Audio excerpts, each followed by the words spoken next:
मुख्यमंत्र्यांच्या बॅगांवरून संशय कल्लोळ।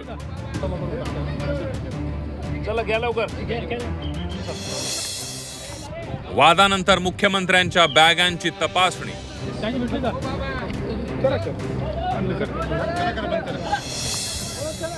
ही तर मुख्यमंत्र्यांची निव्वळ स्टंटबाजी, ठाकरे गटाची टीका।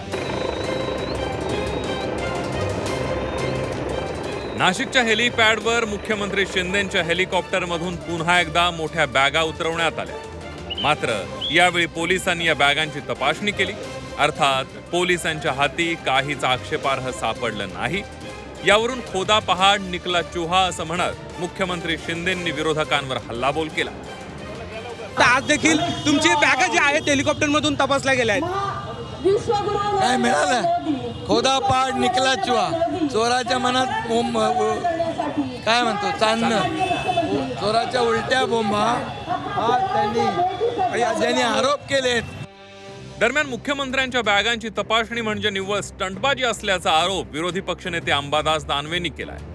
याआधी मुख्यमंत्र्यांनी आणलेल्या बॅगा कुठे गेल्या असा सवाल करत दानवेंनी प्रशासनाच्या कारभारावर प्रश्न उपस्थित केलाय। मला असं वाटतं संजय राऊत साहेबांनी या सगळ्या गोष्टी समोर आणल्यानंतर आता त्याचा व्हिडिओ दाखवणं, बॅगा तपासणं हे सगळं नाटकबाजी, स्टंटबाजी। मी म्हणेल संजय राऊत साहेबांनी आरोप केला त्या दिवशीपासूनच्या आधीच्या सगळ्या बॅगा, किती बॅगा आल्या आणि कुठं आल्या, कुठे गेल्या ह्या तपासल्या पाहिजे सगळ्यात महत्त्वाचं। याआधी मुख्यमंत्री शिंदेंच्या हेलिकॉप्टरमधून नाशिकमध्ये भल्या मोठ्या बॅगा उतरवण्यात आल्या होत्या। त्यांची ना तपासणी झाली ना प्रशासनाने दखल घेतली। त्यावरून संजय राऊत यांनी शिंदेंवर गंभीर आरोपही केले होते।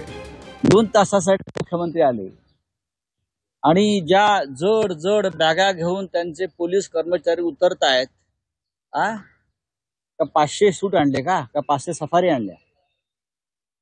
त्या बॅगा कसल्या आहेत? कोणत्या हॉटेलमध्ये गेल्या? इथून कोणाला वाटप गेलं? हे सुद्धा व्हिडिओ आम्ही लवकरच देत आहोत। राहुल गांधी, मल्लिकार्जुन खरगे अशा विरोधी पक्षांच्या नेत्यांच्या हेलिकॉप्टर मधल्या बॅगांची निवडणूक यंत्रणेनं तपासणी केल्यानं वाद झाला होता। आता महाराष्ट्राचे प्रमुख असलेल्या मुख्यमंत्र्यांच्याच बॅगा तपासण्याची वेळ पोलिसांवर आली आहे। त्यामुळे चर्चा तर होणारच। ब्युरो रिपोर्ट, झी 24 तास, नाशिक।